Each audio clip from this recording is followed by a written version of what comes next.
not thine own lips. What a verse, huh? Let another man praise. You don't praise ourselves. Well, what am I boasting or like? Well, I'm pretty cool. Well, you might be pretty cool, but you're not much use to anybody around you. You know, like you're not going to be very usable to God, and you're not going to be sharp when situations come into your own periphery. So I was thinking of these verses. I'll read them real quickly here. But so we don't seek the praise of men, or we could say flattery, right? What is it? I'm sorry? What's the word, the last one you said? Flattery.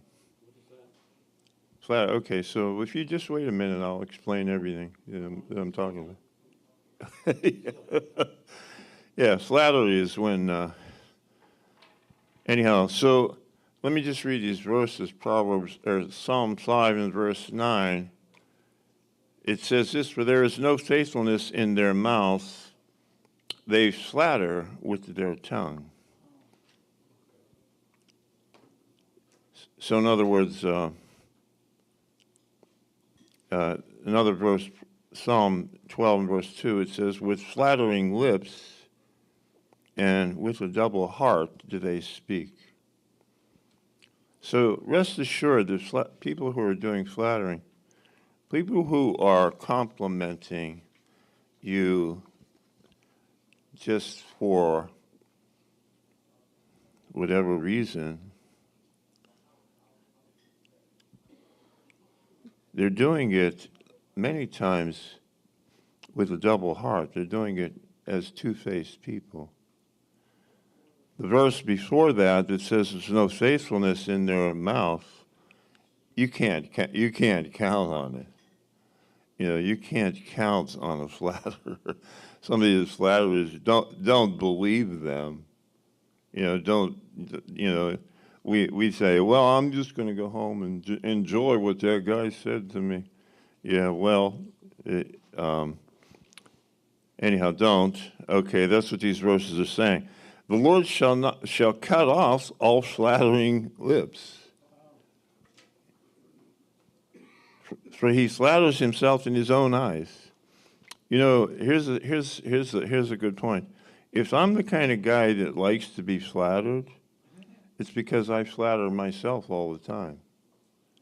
That's what that verse is saying. For the flattery of the tongue of a strange woman, how about that one? That's in Proverbs chapter 6. The flattering of her lips, she forced him. Therefore, meddle not with him that flatters with his lips. Don't go around him. Stay away from a flattering mouth, worketh ruin. He that rebuketh a man afterwards shall find more favor than he that flatters with the tongue. So I got through the verses on flattering. Flattery, the man that flatters his neighbor spreads a net for his feet. You know, I know these can be very sterile kind of thoughts, but flattery is a very interesting thing. And I'll say it this way. Most of us don't know what that means. And I would say the reason I know that is because I didn't know what it meant. I didn't know what it meant for a long time. And people would flatter me, and I would just be so happy. But I didn't know that was flattery. Flattery is very subtle. Flattery can be very, very subtle, and people could compliment us. Don't, here's something to think about. If you live in a family that doesn't really encourage you that much, if you grew up in a home where you're not getting a lot of affirmation, you're not getting a lot of look at you, Nobody's telling you, hey, we love you. Oh, you're all, nobody's giving you that. You can be very, very, very susceptible to flattery. It can happen in our lives because somebody pays attention to us in our life. And now, all of a sudden, wow, how come I never got this my whole life? Nobody ever did this for me. And we can be very vulnerable. So I'm just saying that out of my personal experience as well. So next verse, Proverbs 27, verse 4. I'm going to turn the corner. It's going to actually get good when I get through these. But Proverbs 27, verse 4 teaches this: wrath is cruel and anger is outrageous. But who is able to stand before envy? All these verses, and Proverbs is very good with it, it's teaching us all about all kinds of different kinds of people that we are going to encounter. And this is the thing that I think when we think about iron sharpening iron, we think about people, we think about who's going to form my life. What kind of people are going to actually be the formative ones in my life? Which ones am I going to allow to form me? Am I going to become a very angry man because I got mistreated for most of my life? Am I going to become an envious man because I didn't have much growing up? And now somebody is going to give me something. Sometimes I think, unfortunately, not around here maybe, but people get married somehow because somebody's paying attention to them finally, and somebody has something to give them, and they've been deprived most of their life. So now it's just a wonderful thing that could be happening, but that person could be the wrong person. So I just, I'm just being a father here, I'm kind of just talking, just saying these things. We have to be wise. We want to be sharp. I want to be in the mix with people, but I want to learn. I want to learn the ropes in there. I want to learn how do we do this thing, Like everybody that comes down the pike, I'm automatically is getting my love. They're getting my affirmation, but they're not getting my trust right away, So anyhow, wrath is cruel. So I want to just move because I'm down here. But I was thinking of this this song this morning, and it goes like this. And I'll just read the first words. When Jesus wept, the falling tear in mercy flowed beyond all bounds. When Jesus groaned, a trembling fear seized all the guilty world around. And I love that. I don't know if you ever heard that song or not. When Jesus wept, falling tear in mercy flowed beyond all bound. When Jesus groaned, a trembling fear seized all the guilty world around. I was listening to a newscaster, a guy who I semi-trust him as a newscaster. He was talking about that airplane crashed with the helicopter. And he kept saying this. He said, regardless of what was the cause, regardless of what we could all figure out, he said, human error is at the bottom of it. Human error is at the bottom of it. We can guarantee that. Oh, no, that was negligence. No, okay. Oh, no, we should have had better people in there. Oh, no. Okay, so we can all figure out all kinds of things. The bridge came down, the key bridge came down. Let's find out what was the problem. Well, the problem is according to Bill O'Reilly, the problem was human error. What was the word he used? Human error. In all of our situations and with every person we ever meet, there's something that's in common with every one of them. They're all real human, and everyone has a sin nature. And they were born with that sin nature. They were not given that sin nature. I could be very angry at people. I can be very, very hateful. I can be very, very all kinds of things with people, but I want to think this way. I want to think this way.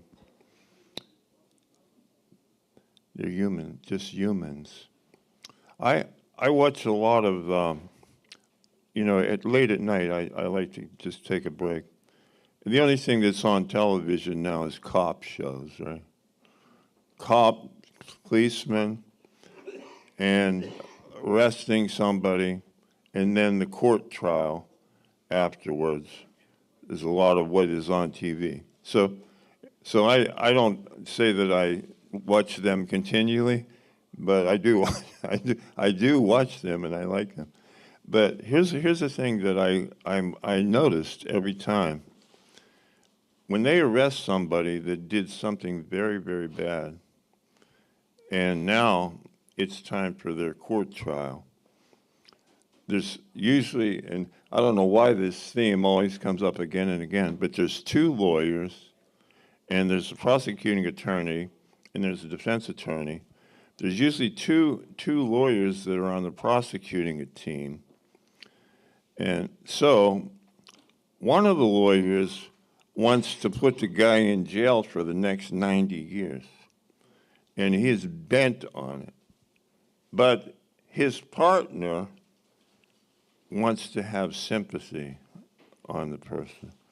No, you know what? He's got a family. Okay, wait, you're going to put him away 90 years. That kids will never know their father. All these kinds of things. And you could say, well, tough beans. I mean, you kill somebody, you gave up all your rights for your life. I get that. I do get it. But I also get the other guy's point of view. I also get the sympathetic point of view to some degree. And I'm not talking about letting people get off of things, that should be going to jail or anything like that. But I also want to say this, though. Like, what is my simple attitude towards people that offend, and what is my attitude towards people that offend me? Like, how am I handling those kinds of people? Like, I can be the kind of guy that just says, no, I'll never talk to that guy ever again the rest of my existence. I mean, that guy's a jerk, and I could do that, But I also can think, well, and this might be not a very popular thought, but I can also think, well, I wonder what's going on with that dude. I mean, okay, yeah, all right, well, okay, so, Pastor Stevens used to say, well, he's walking around with pneumonia. He's having a bad day.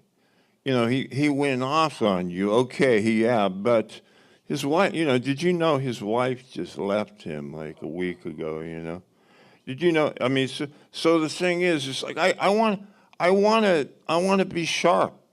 Like I don't want to be just one-dimensional in my life. I want to try to understand. You might say, well, that's a compromise. Well, you can think anything you want with it, but I also am thinking about the well-being of my own soul. I'm also thinking about how am I going to come out of this stuff? Am I going to be an angry man, Am I going to live as an angry, resentful person for the next 25 years?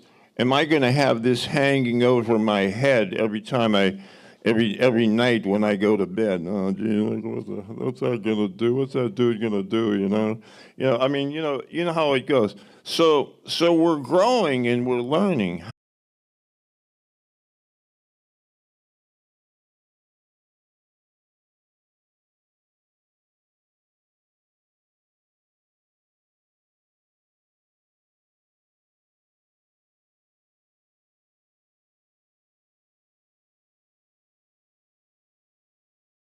So this guy just outright is nasty to the king, and I'll just paraphrase the story a little bit, but David's boys, his big mighty defenders, they said, "All right, David, let's kill him." Just kill that. What the hell? He don't deserve to live. Kill that sucker. And David says, hey, listen, you guys are driving me nuts. No, let him go. Just let him go. Like and this is a paraphrase also. How do I know that God hasn't sent him to throw stones at me? David, very unusual. You could read that for yourself. As I could read it, I would have rather read it. But David is handling a situation not like we would probably want to handle it. And then on top of that, when David is enabled to come back into his kingdom in Jerusalem and come back to his home, one of the first guys he runs into is this guy Shimei. And here's the guys again. All right, there he is. Hey, that guy, he cursed you. He threw rocks at you. You remember that? He threw rocks at you and he cursed you. And it's the same guys, David's same guys. And David says, I'm not going to kill you, Shimei. And I swear to you that I will not kill you. I will not do that. And you know what's interesting is David's attitude. I'll just close with this thought real quick. David, his general demeanor after the whole thing, after the whole Absalom conspiracy, after his son went after his life, his whole attitude, number one, was he wept for his son. That touched his heart more than anything else. And number two, he gave amnesty. He was amnesty across the board.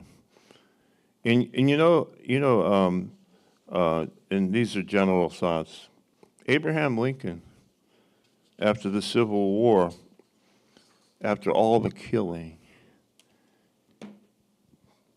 amnesty. Okay, the war's over. The war's over. Let's grow together as a people. Let's reconcile with one another. Let's find a way to be together again. Let's find a way to have a country again. Let's do it that way. Because I could name names and I could throw out punishments but I don't want to do that. I'm not going to do that. Because there's been enough killing. And that's a whole different consideration. And that's my point. Is there's always another consideration. I can do the popular thing. I can do what everybody thinks I should do. I could throw out judgment. But there is also this side of things. That guy, that guy just had a terrible, terrible upbringing. And I'm going to give him grace. And I'm going to extend mercy to him. And maybe nobody else has ever done that. But that's the heart of God. Sometimes, now, you can say all kinds of things about what I'm saying, but there's a balance in what I'm saying also. But, hey, you know what? I feel this way. To give a person mercy,